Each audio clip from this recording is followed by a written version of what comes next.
5. Acerca de esta traducción y de esta edición. Instrucciones de uso. Como muy tarde en este punto de una presentación, el traductor de una obra de este calibre y dificultad debe rendir cuentas de los criterios que ha seguido en su trabajo. Evitaré, en todo caso, extenderme sobre la legendaria hermeticidad del lenguaje de Hegel, especialmente aguda en la fenomenología del espíritu. El chiste, frecuente entre filósofos alemanes, de que primero habría que traducir la obra al alemán mismo puede excusar de algunos errores de traducción, por desgracia, no de todos, pero en ningún caso de la decisión de trasladarla al castellano, de la que surge todo lo demás. Si en la lengua original del mensaje no se comprende lo que se expresa, ¿por qué al traducir a otra lengua se llega a la cómica conclusión de que el mensaje queda claro? Para nada una idea expresada en un lenguaje, se puede pensar como en el lenguaje original. Además, cualquier traductor un poco experimentado sabe que la famosa dicotomía de Schleiermacher entre conducir al lector hasta el original o transportar el original al mundo del lector, entre ser literal o tomarse libertades en bien de la lengua receptora, tiene, a la hora de la verdad, tantos matices, que no se puede pensar sin más en dos polos opuestos entre los cuales hubiera que decidir. Fidelidad, literalidad y libertad son aquí exigencias tan ambiguas que resulta imposible jactarse de haber cumplido con cualquiera de ellas. No se intente, no se puede pensar en otra lengua como en la materna, por más diestro o habilidoso sea uno para hablar varias lenguas. Dentro de la escritura de Hegel, la fenomenología posee una creatividad, un dinamismo poético y una inspiración explosiva que, como ha dicho Jean-Pierre Lefebvre, su segundo traductor al francés, la parangonan con las grandes obras literarias de la cultura occidental, y no solo las filosóficas. La fuerza del libro es, a la par, filosófica y lingüística.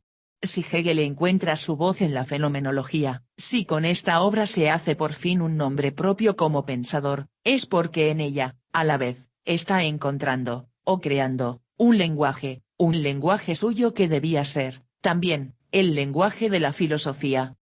De hecho, más al fondo que las decisiones terminológicas, esta es la primera decisión trascendente a la que se enfrenta el traductor. No se trata solo de verter fielmente el contenido, ni tampoco de encontrar equivalentes lo más exactos posibles para las multívocas palabras hegelianas, sino de dar cuenta de un lenguaje in statu nascendi, pero en una época en la que el lenguaje filosófico ya ha nacido y crecido, incluso en español. Traduzca o más fiel que pueda, pero, ¿está capacitado para comprender lo que traduce? En gran medida, el resultado de esta primera decisión es una renuncia. Las situaciones originales no pueden reproducirse, y tampoco, por ende, la fuerza creadora de ese original a la que se enfrentaron unos lectores originarios que nosotros, por cierto, ya no somos guión. Pero, aún con esa renuncia, la traducción tiene que intentar dar cuenta de esa creatividad original, no puede reproducirla, pero sí debe dar testimonio de que allí estaba. En época de Hegel, como es sabido, el alemán se había recién formado como lengua culta. Y cuando Hegel, de modo casi programático, se propone, en 1805, enseñar a hablar alemán a la filosofía, está pensando en contribuir a esa formación, y quizá, ya, en lo que los hijos del giro lingüístico del siglo XX tenemos por algo evidente, que la filosofía es un aprender a hablar, y un hacer que el lenguaje sepa de sí mismo.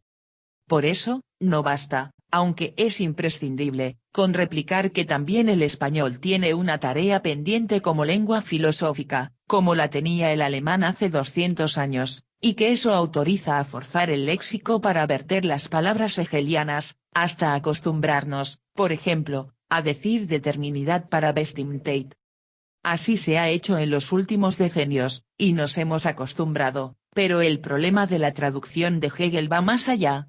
Cuando Hegel quiere enseñar a hablar alemán a la filosofía está pensando menos en un lenguaje filosófico específicamente alemán que en una relación peculiar de la filosofía con el lenguaje. Él era muy consciente de la relación entre lenguaje y filosofía. La propia fenomenología contiene buenos ejemplos de ello. Por lo demás, ya en Nuremberg, comentando la obra de Jacobi, Hegel escribe que el progreso sistemático en la actividad de filosofar no consiste en otra cosa que en saber lo que ya se ha dicho. Y por eso, un lenguaje específico consistente en un tesauro terminológico más o menos formalizado, una jerga relativamente estricta, es lo que Hegel tendía a evitar. En cierto modo, esto aumenta las dificultades, porque las jergas siempre se pueden traducir fácilmente de un idioma a otro, aunque sea con una traducción que consiste, más bien, en el establecimiento de correspondencias terminológicas más o menos rígidas. Pero Hegel no es nada jerguista. Wolff o Kant se esforzaban por el rigor terminológico, por la acuñación de nuevos términos y por su definición unívoca, que introducían de manera metalingüística y, a menudo, ajena a la realidad del habla como, por ejemplo, los vanos esfuerzos de Kant por distinguir trascendental de transcendention. Hegel, en cambio, no crea términos nuevos, ni trata de precisar usos y definiciones unívocas. Dejar hacer a la cosa misma consiste, más bien, en dejar hacer al lenguaje mismo, y eso significa explotar al máximo los recursos de la lengua de que dispone, la apertura de la gramática y la sintaxis alemanas, la polisemia de muchos sus vocablos, como el famoso Aufheben, o la duplicidad de los vocablos germánico y latino de que dispone para muchos conceptos. A lo cual habría que añadir, al decir de muchos, su dialecto original suavo, que él nunca borra del todo. Mimetizar todo esto en una traducción es imposible, y por eso tiene tan poco sentido traducir a Hegel término a término como intentar emular en español su instinto lingüístico alemán, al modo en que los poetas se traducen entre sí. En el caso de la fenomenología, se añaden algunas cosas más.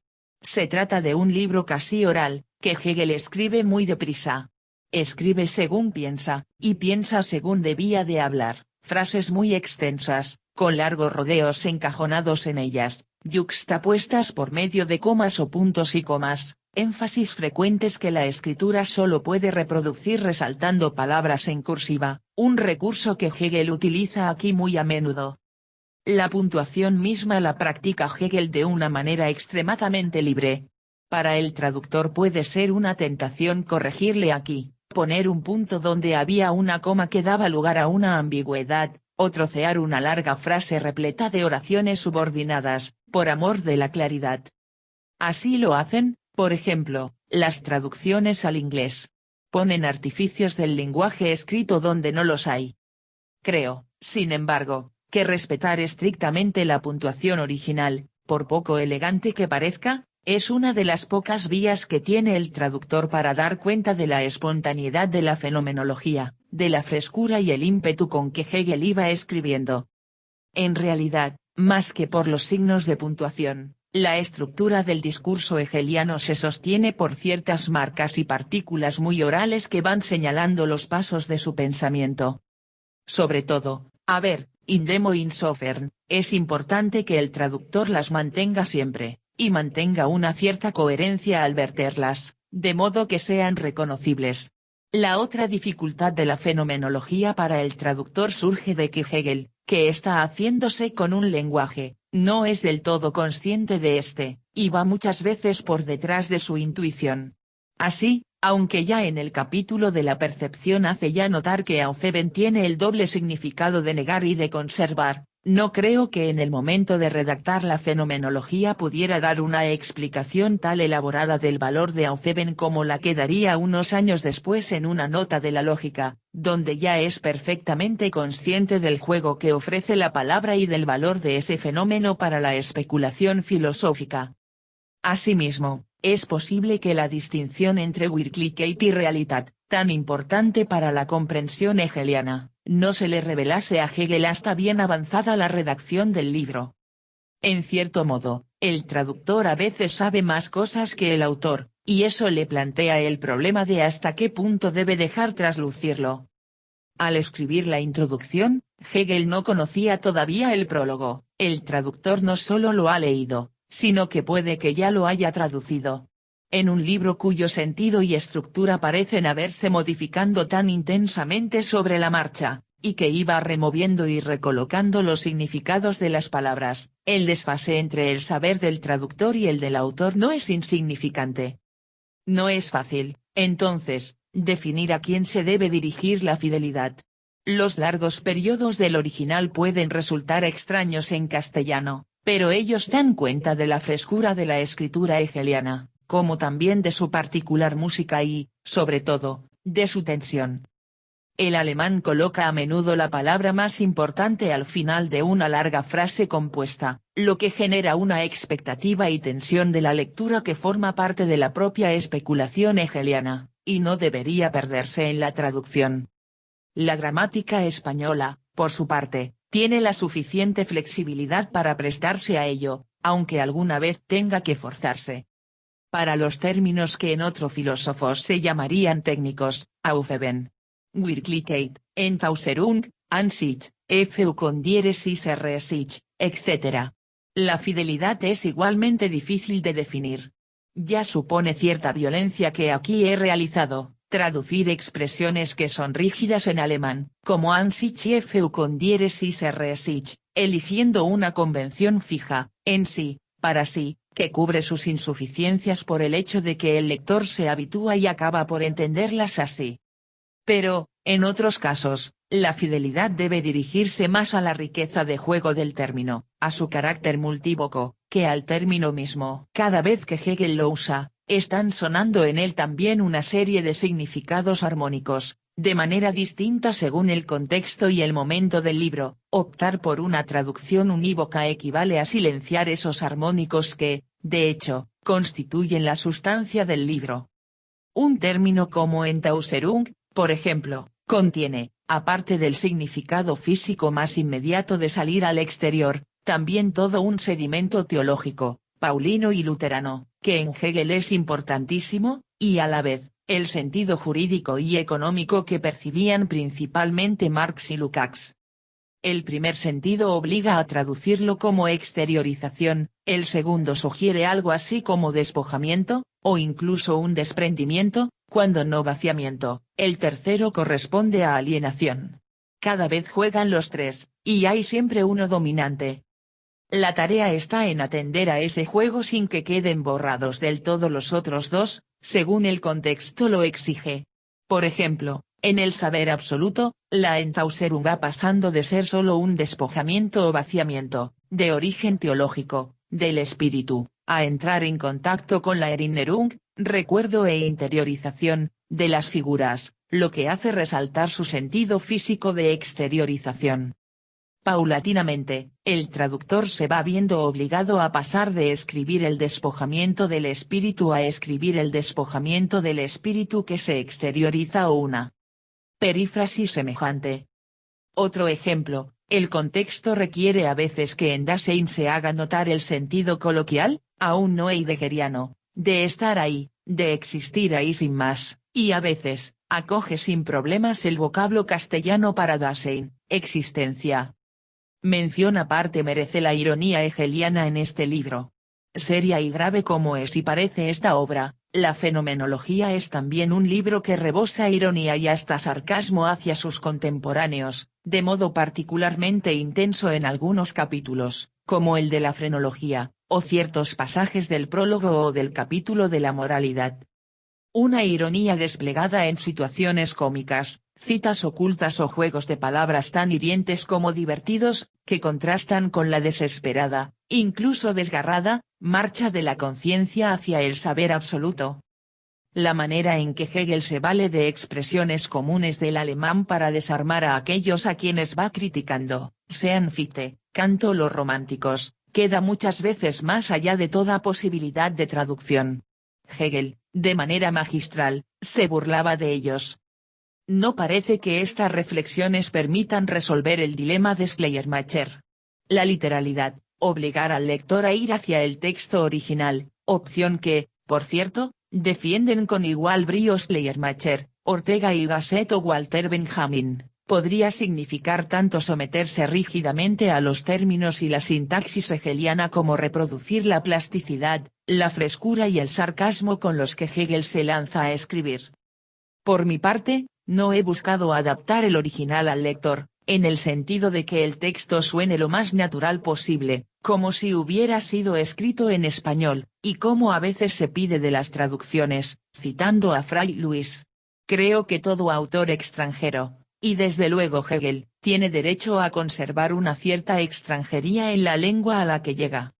Ello no significa haber traducido contra el español, o al margen de sus reglas.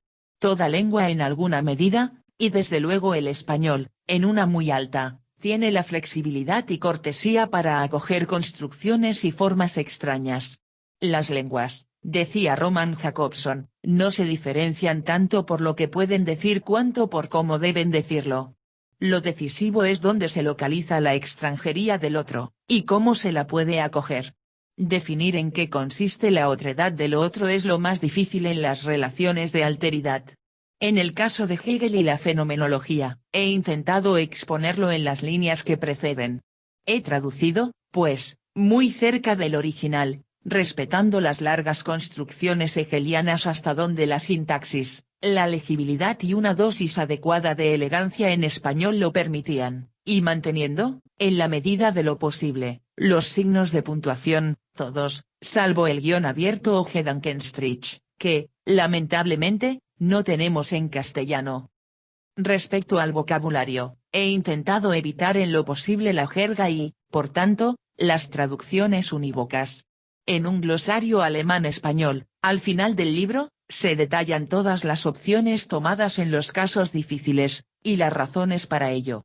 En general, el principio ha sido que Hegel no tiene ninguna rigidez terminológica, pero sí es extremadamente riguroso en el uso de las palabras a pesar de las críticas de oscuridad que recibe, y que esa rigurosidad es la que permite que la plasticidad del lenguaje se vaya ajustando al movimiento del pensamiento, así como explotar en el lenguaje todas sus posibilidades especulativas. He tratado de responder a ello fijando para cada palabra del discurso hegeliano una o varias correspondencias que se refieren, por así decirlo, a los armónicos de significado que resuenan cada vez que Hegel usa la palabra alemana. Según el contexto y la situación, elijo un armónico u otro como en el caso de Enthauserung expuesto más arriba, pero el número de variantes armónicas para cada palabra es fijo y esas variantes están explicitadas en el glosario, de tal manera que no se produzca, espero, ninguna confusión o solapamiento de conceptos. No diría, sin embargo, que la traducción que ofrezco es literal, o que he intentado conducir al lector hasta el original, como pediría Schleiermacher. Me conformaría con decir que saco al lector de un español fácil y natural, para confrontarlo con un lenguaje español difícil y filosófico que es, a su vez, uno de los posibles lenguajes españoles que vienen de Hegel. Sin duda, toda traducción comporta una interpretación. Pero he optado por intentar la interpretación mínima, o la interpretación que se limita a abrir el espacio para las interpretaciones del lector. Idealmente, se ha pretendido a veces que ese espacio coincida con el que haya en el original, de manera que el lector encuentre en la traducción las mismas y numerosas dificultades que el lector alemán encuentra en el texto original. Por supuesto, las dificultades no son nunca las mismas, aun en la versión más exacta, porque la traducción de una lengua a otra distorsiona inevitablemente las perspectivas. Pero se trata de mostrar lo más posible el espacio de interpretaciones que haya en alemán, y abrir en español un espacio de interpretaciones que sea coherente con aquel. Para ello, he mantenido la máxima cercanía posible a lo que veía en el original alemán. Creo que el lector solo podrá transitar por esa cercanía si hace un uso profuso del aparato que acompaña la traducción. Este consta de 1. El glosario alemán-español, al final del libro, que explica las variantes elegidas y las decisiones interpretativas. Incluso si no se tienen conocimientos de alemán, es importante leer ese glosario antes de iniciar una lectura profunda de la obra. 2. Un índice de conceptos español-alemán al final del volumen. 3. A pie de página van algunas notas que se refieren a variantes de edición o a dificultades de traducción, dobles sentidos, polisemias, juegos de palabras, que convenía hacer explícitas. 4. Hay también, al final, un aparato crítico de notas. No se trata, en ningún caso, de ejercicios de comentario e interpretación. Tan solo de hacer explícitos los autores, las obras, problemas y teorías que pululan por la obra y con los que Hegel discute, pero sin mencionarlos, o se refiere a ellos de manera muy elíptica. Desde luego, la elaboración de ese aparato erudito de notas tiene que realizarse sobre un trabajo acumulativo de otros muchos autores, al que he recurrido aquí, recogiendo y seleccionando. Han sido importantes, entre otros, los trabajos de Wolfgang von Siepen en la edición crítica base de esta traducción, Ludwig Siep, Gustav Falke y Tenny Pinkard. Ana Carrasco Conde corrigió, completó y mejoró las notas relativas a Schelling y Bohme, y me ayudó decisivamente en la fase final de redacción y edición de este aparato de notas. Las notas se señalan en el cuerpo del texto con una llamada en asterisco. Esta traducción se ha realizado sobre la edición histórico-crítica de von Siepen y ed., publicada en Hamburgo por la editorial Felix Menner, en 1980, como el volumen 9 de las Gesammelte editadas en asociación con la Deutschforschungsgemeinschaft, y bajo el patrocinio de la Academia de Ciencias de Renania-Westfalia. Es la edición que prácticamente se ha establecido como canónica desde su publicación. El texto alemán que aparece en la página izquierda no corresponde exactamente a esa edición, toda vez que lleva la ortografía modernizada, como por lo demás la moderniza, también la propia editorial Felix Menner en su Studienausgabe de 1988, y la versión digital libre de que disponíamos estaba basada en la edición de Schulze de 1832. He introducido cambios en esa versión digital restaurando el original, si ello afectaba al sentido de lo que se traduce.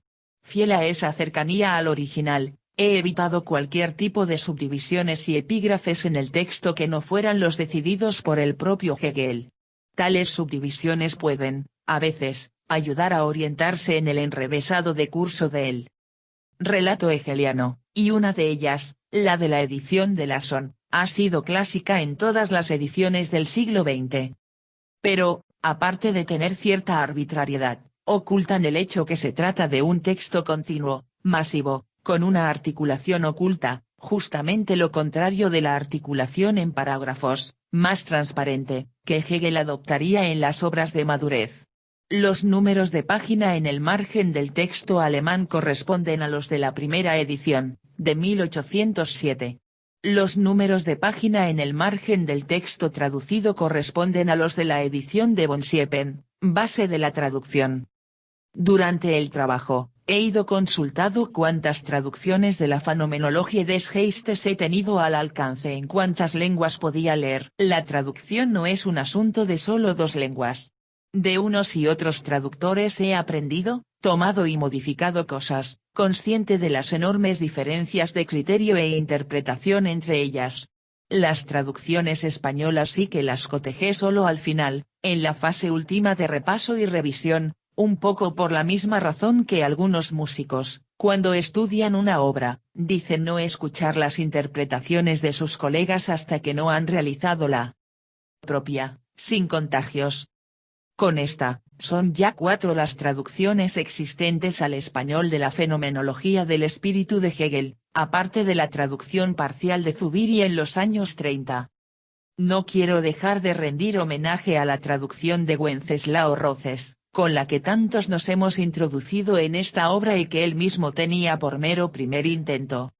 Realizada cuando en el mundo hispanohablante se sabía acerca de Hegel mucho menos que ahora, puede no estar libre de errores e inadecuaciones, pero he creído reconocer el sentido y el rigor de Wenceslao Rosas para resolver muchos problemas de traducción en un castellano que ha podido cautivar a lectores noveles de Hegel. En 2006, se publicó en Valencia la traducción de Manuel Jiménez Redondo, en una encomiable edición que busca conjuntar, a veces casi fundir, en un solo cuerpo de texto, al lector, al comentarista, al intérprete y al traductor. Tanto la edición como la traducción misma obedecen a unos principios muy distintos a los que han guiado esta que aquí presento. Justamente, los clásicos permiten esa variedad de acercamientos. Obligan a ella. En conjunto, pues, La fenomenología del espíritu de Hegel empieza a gozar ahora en el mundo hispanohablante de la riqueza y variedad de lecturas que ya disfruta en otros idiomas. Es de suponer que cualquier lector pensante, amigo de Hegel o no, se alegrará ello. En todo caso, es una buena prueba de la vitalidad de la filosofía en castellano, que puede y debe responder también al retorno de un Hegel muy vivo, nada museal, al centro de la discusión filosófica, y a la tarea que él mismo le definió a esta, captar su tiempo en pensamientos. Página 137 del EPUB.